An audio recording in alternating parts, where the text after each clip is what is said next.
Ever think about how a bunch of stone walls held off whole armies for years? Medieval castles weren't just big homes. They were battle-ready machines built to beat the odds. Their power wasn't just in how strong they were, it was in how smart they were. And it all started with one question: where to build the castle.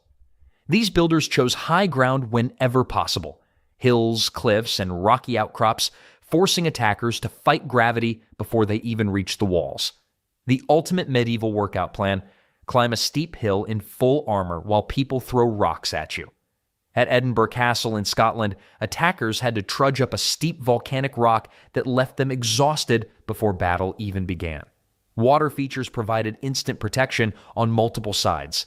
Castles on peninsulas or islands like Bodiam Castle with its massive surrounding moat created barriers that siege equipment couldn't cross. Approach routes were deliberately made narrow, winding, and exposed, forcing attacking armies to march in thin, vulnerable lines. Some castles only had a single approach path, while others sat above drop-offs that eliminated entire attack angles. Weather worked as a defensive ally, too. Winter winds would blast exposed routes, and spring rains turned dirt paths into mud pits. Nothing ruins a good siege like discovering your heavy siege tower is slowly sinking into 6 inches of mud. At Carrigsenden Castle, frequent rain made the steep limestone cliff nearly impossible to climb safely. The natural terrain also served as a psychological weapon. Imagine marching for days only to arrive at a castle perched on an impossibly steep cliff or surrounded by treacherous marshland. Many attacking forces lost their nerve before a single arrow was fired. Records show that some sieges were abandoned simply because the attacking army couldn't figure out how to overcome the natural obstacles. Forests were preserved around castles to restrict the movement of siege weapons and provide cover for defenders to launch counterattacks. Castle builders sometimes even engineered the landscape, creating artificial ponds or clearing specific areas to eliminate cover for approaching enemies. These natural defenses were just the beginning of a castle security system. Once attackers managed to reach the actual structure, they would face the next challenge. Once attackers reached a castle after battling natural defenses, they faced walls specifically designed to withstand nearly anything. Medieval castle walls weren't just big, they were engineering marvels built to absorb punishment. The sheer size would shock most modern visitors.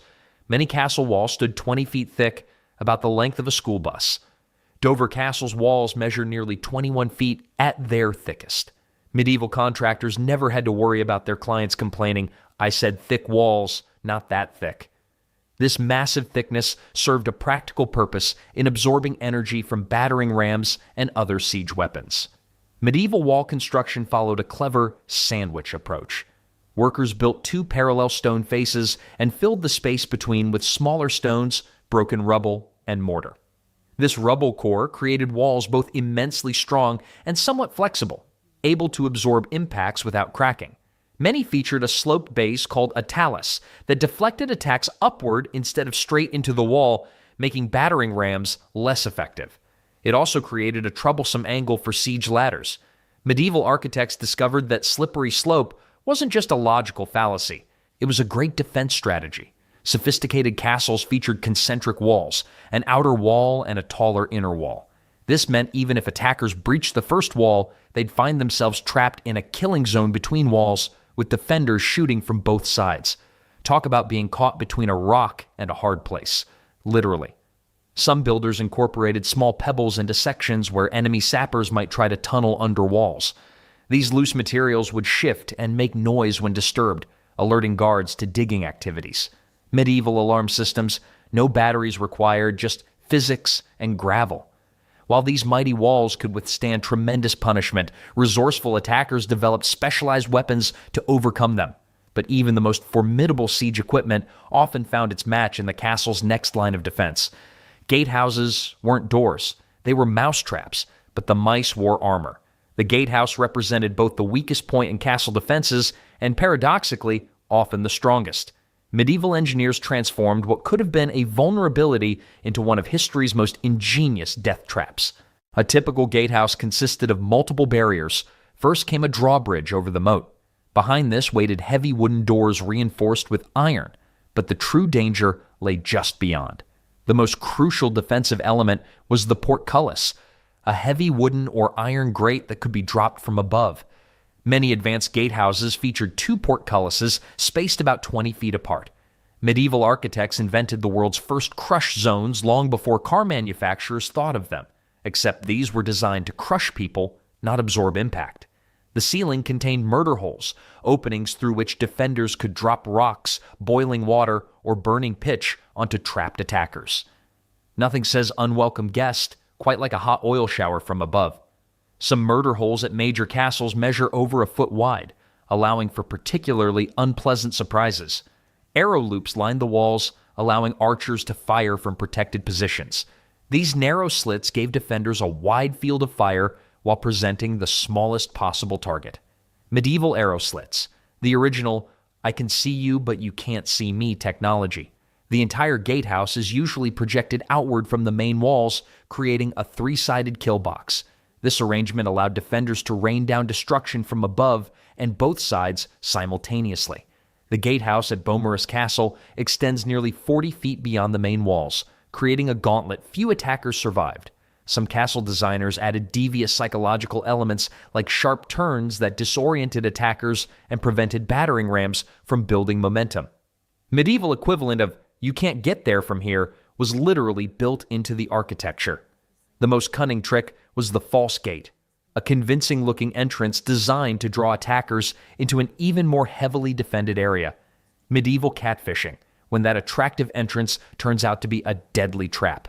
While the gatehouse represented a formidable ground-level defense, a castle's full defensive potential couldn't be realized without utilizing its most obvious advantage. Height offered a crucial advantage in warfare, and medieval castle builders used this principle to devastating effect. The tops of castle walls and towers were sophisticated weapons platforms designed to rain death upon attackers. The castle wall's most recognizable feature, crenellations, weren't just decorative. The raised sections or emerlins protected defenders, while gaps or embrasures allowed them to shoot arrows or throw projectiles. Medieval architects understood social distancing centuries early: stay behind the stone and shoot through the gaps. Behind these ran the wall walk, a pathway where defenders could move quickly around the perimeter. These were wide enough for two armored men to pass without anyone awkwardly falling off. Shooting from above gave defenders a significant edge. Longbowmen could rain arrows from 200 yards away, while crossbowmen handled closer targets with armor-piercing bolts. Some towers featured arrow slits arranged to create overlapping fields of fire. Heavier weapons included springalds, large crossbow-like devices hurling darts powerful enough to skewer multiple attackers. Nothing brings enemies together quite like being pinned by the same giant dart. Simple physics made for the most terrifying weapons. Heavy rocks dropped from heights of 30 to 60 feet, crushed shields, helmets, and the people underneath. A 20-pound rock dropped from 40 feet hits with the force of a horse kick.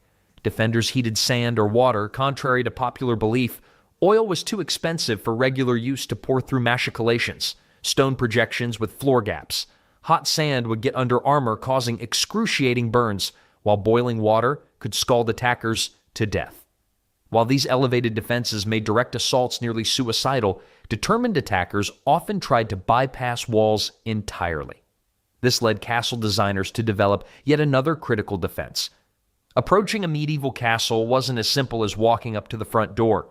Between attackers and those stone walls typically lay a massive ditch, the moat, creating a serious problem for invading armies. Just when you thought attacking a castle couldn't get worse, now you need swimming lessons. Most moats measured between 10 to 30 feet wide and 5 to 10 feet deep. While water-filled moats were common, they weren't just about drowning enemies. They prevented tunneling underneath walls, a technique called sapping, as the water table would flood any attempted tunnels. They also forced attackers to build bridges or use boats, both dangerous options when arrows are raining down. Dry moats worked effectively too.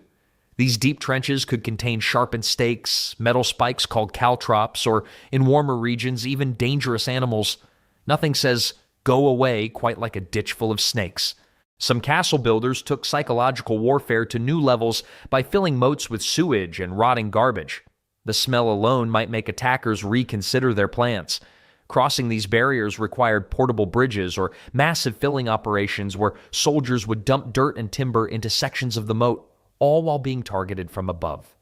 Drawbridges added another clever defense layer. Operated by counterweight systems or chains hidden inside the gatehouse, they could be raised quickly to create an impassable gap. Some advanced castles featured multiple drawbridges in sequence, creating several obstacles to overcome. Interestingly, archaeologists examining Bodiam Castle found its impressive-looking moat was actually quite shallow in many places, suggesting it was designed partly for show. Medieval lords understood that sometimes looking tough was half the battle. While moats excelled at slowing ground attacks and complemented the wall defenses we discussed earlier, any invaders who managed to cross these watery death traps would next face an even greater challenge. Medieval castle towers weren't just impressive stone structures, they were sophisticated battle stations that controlled the entire defensive system. Rising up to 100 feet tall, towers gave defenders the ultimate advantage of height and visibility. First and foremost, towers served as early warning systems. Lookouts stationed at the top could spot approaching armies days before arrival, using smoke signals, fire beacons, or flag systems to alert the castle. The Tour de Constance in France featured a special chamber for signal fires visible 20 miles away. Those medieval lookouts were like human traffic cameras, except instead of speeding tickets, they handed out arrows. Tower design evolved significantly over time. Early square towers had a serious flaw: blind spots at corners where attackers could work unseen. By the 12th century, round or D-shaped towers became standard, eliminating blind spots and making it nearly impossible for battering rams to find flat surfaces to strike. These curved walls also deflected projectiles better than flat surfaces. Strategic placement was crucial. Towers were typically spaced 100 to 200 feet apart, the effective range of a longbow, ensuring overlapping fields of fire where attackers would face arrows from multiple directions simultaneously. Try dodging arrows from multiple directions while climbing a ladder. It's the medieval version of a very unfair video game. Inside, castle designers created specialized fighting platforms with arrow loops, narrow slits that allowed defenders to shoot while remaining protected. These openings were cleverly splayed inward, giving archers wide visibility while presenting tiny targets to enemies outside. Towers connected to wall walks, allowing defenders to move quickly between positions. Many featured spiral staircases curving clockwise, a small but brilliant detail that gave defenders coming down the advantage while hindering right-handed attackers climbing up. With these towering advantages secured, castle defenders still needed one more crucial element to withstand long sieges. Once the gates slammed shut and the drawbridge raised, a medieval castle transformed from a fortress into a self-contained community. The real challenge wasn't just keeping enemies out, it was keeping everyone inside alive. The original lockdown had nothing to do with pandemics and everything to do with not getting murdered. Food storage formed the backbone of siege survival. Castle designers built massive underground storerooms called undercrofts specifically to hold enough provisions for months of isolation. These cool, dry spaces preserved grain, beans, and dried fruits, staples that could last through long sieges. Barrels of salted fish, smoked meats, and hard cheeses lined the walls. Most castles maintained food stores to last at least 3 to 6 months, with some prepared for a full year of isolation. Dover Castle in England had storage capacity for a garrison of 100 men to survive for nearly a year. Medieval meal prep wasn't about Instagram photos. It was about not starving while arrows flew overhead. Water supply proved even more critical than food. No matter how thick your walls, thirst would defeat you within days without access to clean water. Castle builders solved this problem by digging deep wells directly into the bedrock beneath the central courtyard, or keep. Some of these wells reached astounding depths. The well at Crac des Chevaliers in Syria plunges 120 feet down. Other castles collected rainwater in massive cisterns that could hold thousands of gallons. The smartest castle designers built their wells before constructing anything else, ensuring workers had water during the years-long building process. Nothing ruins your day quite like spending 5 years building impenetrable walls, then realizing nobody thought about drinking water. Daily life during a siege took place in cramped, uncomfortable conditions. The castle population swelled beyond its normal size as peasants from surrounding lands sought protection behind its walls. Space became precious. Great halls that normally hosted feasts transformed into communal sleeping areas. Privacy vanished, Noble families who typically enjoyed private chambers might share space with dozens of others. Medieval castle Wi-Fi would have had serious bandwidth issues, except the only thing streaming was the occasional leak in the roof. Sanitation presented another major challenge. Castle designers built latrines that emptied through chutes in the outer walls, a simple but effective system during normal times. During sieges, however, these became vulnerable points that enemies could climb or use to start fires. Alternative arrangements included chamber pots emptied into dedicated waste pits in the courtyard. Some larger castles featured sophisticated systems. Pembroke Castle in Wales had a massive latrine tower that could accommodate 20 people simultaneously. Medieval architects understood. No matter how fancy your castle, everybody poops. Health concerns mounted as sieges dragged on. Fresh vegetables quickly ran out, raising the risk of scurvy and other deficiency diseases. Doctors stored herbs and medicines, but their effectiveness was limited by medieval medical knowledge. Castle inhabitants relied heavily on brewing beer and wine, not just for morale, but because the fermentation process made these drinks safer than potentially contaminated water. Beer, keeping medieval defenders both hydrated and slightly more optimistic about being surrounded by enemies since 1066. The psychological impact of siege life cannot be overstated. Boredom, fear, and claustrophobia affected everyone trapped inside. To combat this, castle life continued with structure and routine. Guards maintained regular watches, craftspeople continued essential work, and religious services provided comfort and time markers. Games like chess, dice, and backgammon helped pass the endless hours of waiting. Being trapped in a castle during siege was like the world's worst vacation. Terrible accommodations, limited menu, and the neighbors keep trying to kill you. While the towering defenses we discussed earlier kept attackers at bay, sometimes castle inhabitants needed ways to slip in and out undetected. The most important doors in medieval castles were often the ones nobody could see. Behind massive walls and towers lurked networks of hidden passageways, concealed doors, and secret tunnels that served as both emergency exits and strategic advantages.